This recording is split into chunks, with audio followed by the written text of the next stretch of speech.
نحمده ونصلي على رسوله الكريم اما بعد اعوذ باللہ من الشیطان الرجیم بسم اللہ الرحمن الرحیم واما من خاف مقام ربه ونهى النفس عن الهوى فإن الجنة هي المأوى۔ صدق اللہ العظیم۔ آئیے ہم تمامی حضرات مل جل کر بارگاہ رسالت مآب صلی اللہ علیہ وسلم میں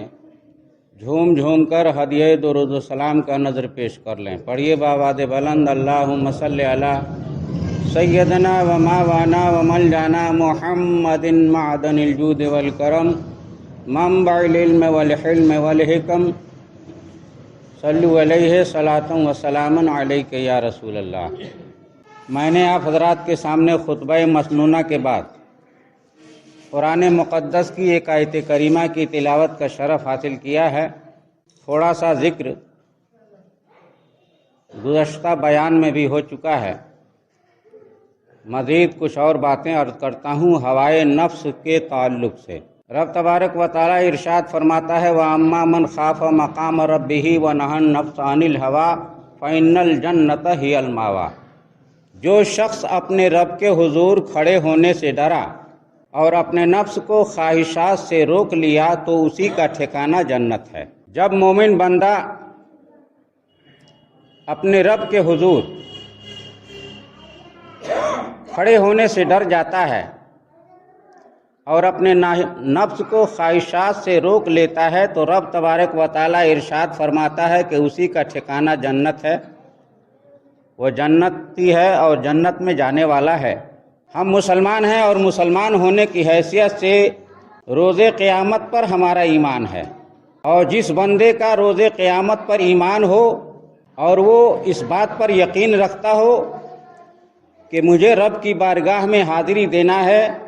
اور حساب و جواب سے گزرنا ہے، رب کی بارگاہ میں ہماری حاضری ہوگی، تو یقیناً وہ گناہوں سے محفوظ ہو جاتا ہے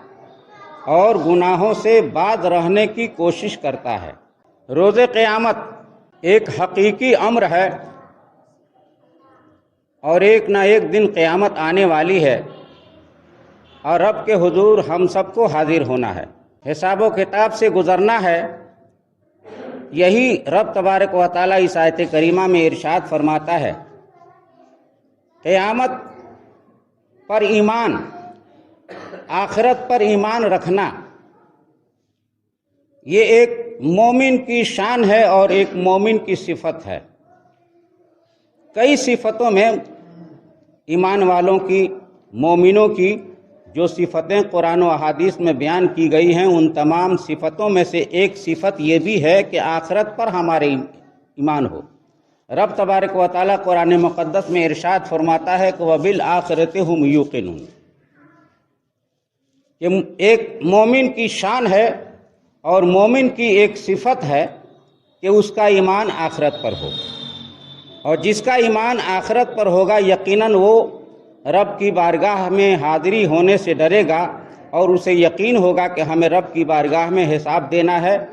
جواب دینا ہے۔ ہم نے جو کچھ بھی اعمال اچھے یا برے کیے ہیں اس کے بارے میں قیامت کے دن پوچھ ہوگی، اور قیامت کے دن عبادتوں میں سب سے پہلے جو پوچھ ہوگی، سب سے پہلی بات جو پوچھی جائے گی اس کے بارے میں مولانا رومی رحمۃ اللہ علیہ فرماتے ہیں کہ روز محشر کے جاں گداز بود، روز محشر کے جاں گداز بود، اولی پرشش نماز بود۔ سب سے پہلے قیامت کے دن اللہ تبارک و تعالی نماز کے بارے میں پرسش فرمائے گا، نماز کے بارے میں سوال کیا جائے گا، نماز کے بارے میں پوچھا جائے گا۔ تو اس لیے جس بندے کو رب کی بارگاہ میں حاضری دینے کا یقین ہے تو یقیناً وہ گناہوں سے اجتناب کرے گا۔ ہوائے نفس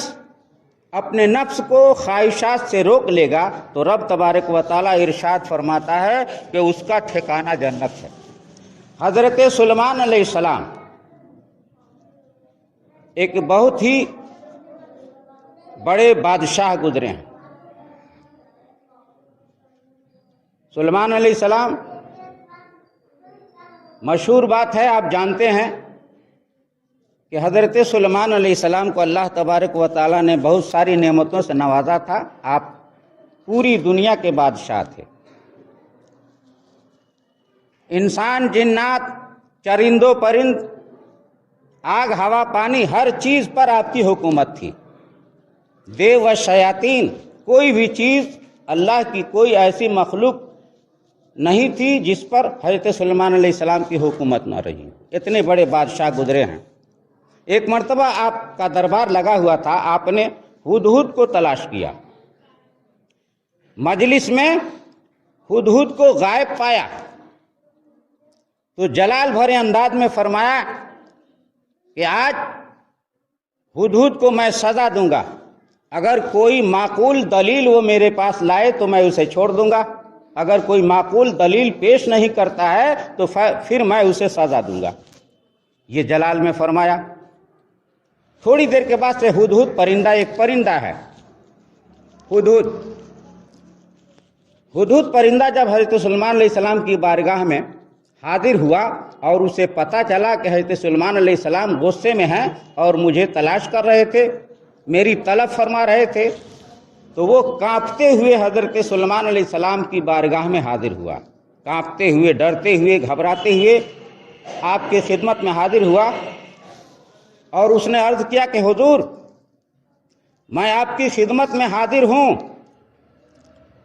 اور مجھے سزا دینے سے پہلے آپ یہ غور کر لیں، میں آپ کی بارگاہ میں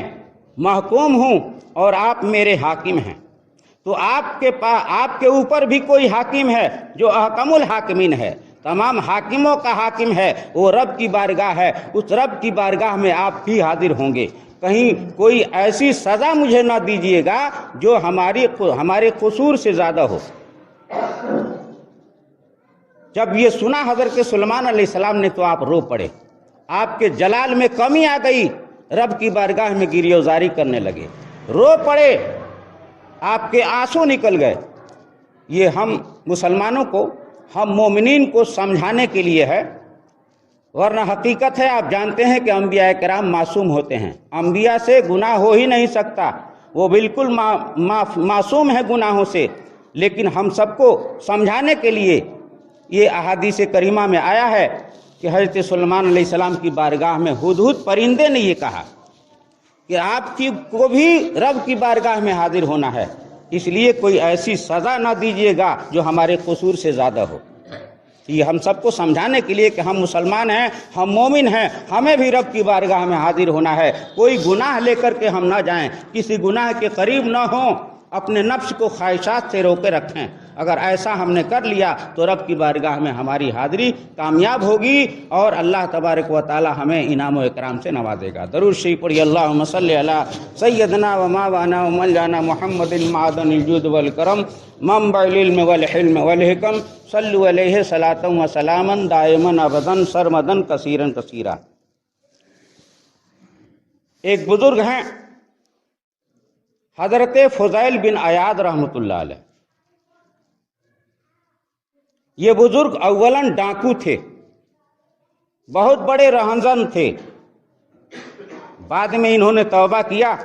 اور رب کی بارگاہ میں اس قدر عبادت کیا اور علم حدیث پڑھا کہ اپنے وقت کے امام بن گئے، علم حدیث کے استاد ہو گئے، لیکن اولاً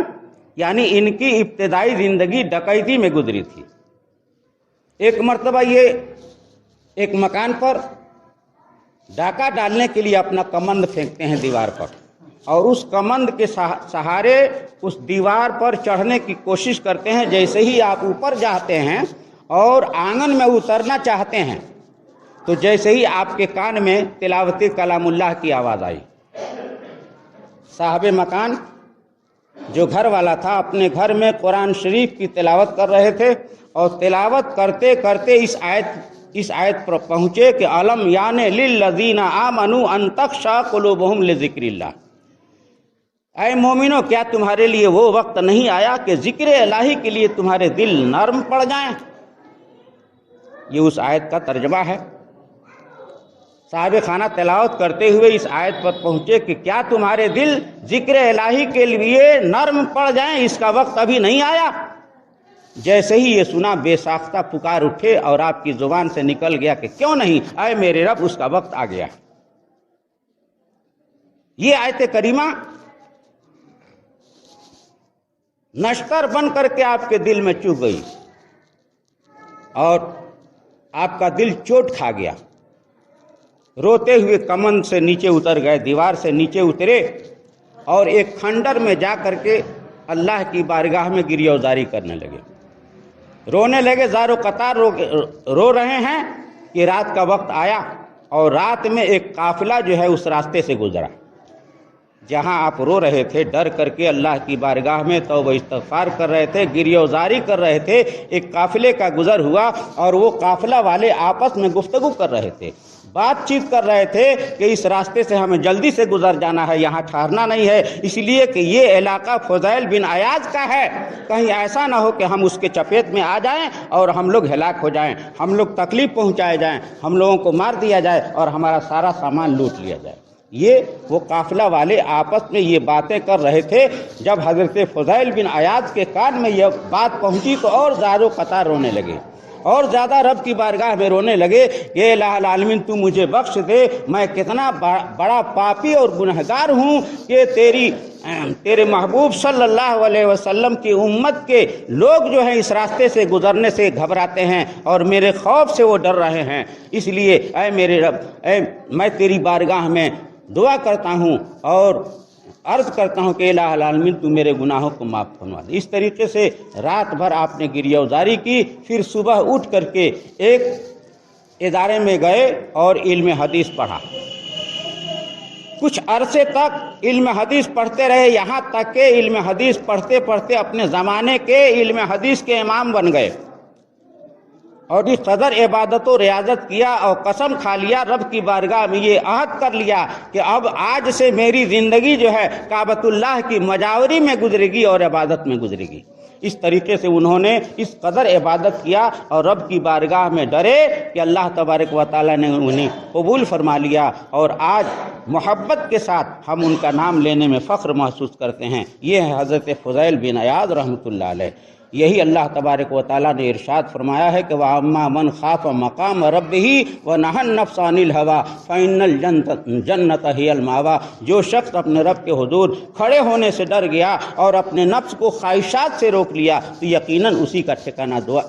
جنت ہے۔ اللہ کی بارگاہ میں دعا ہے کہ اللہ تبارک و تعالی ہم تمام اسلامی بھائیوں کو اعمال صالحہ کی توفیق عطا فرمائے اور ہمارے دلوں میں اپنا خوف پیدا فرما دے اور ایمان پر زندگی گزارتے ہوئے اسلام اور ایمان پر موت عطا فرمائے۔ آمین ثم آمین بجاہ سید المرسلین صلی اللہ تعالی علیہ وسلم۔ استغفر اللہ ربی من کل ذنب واتوب الیہ۔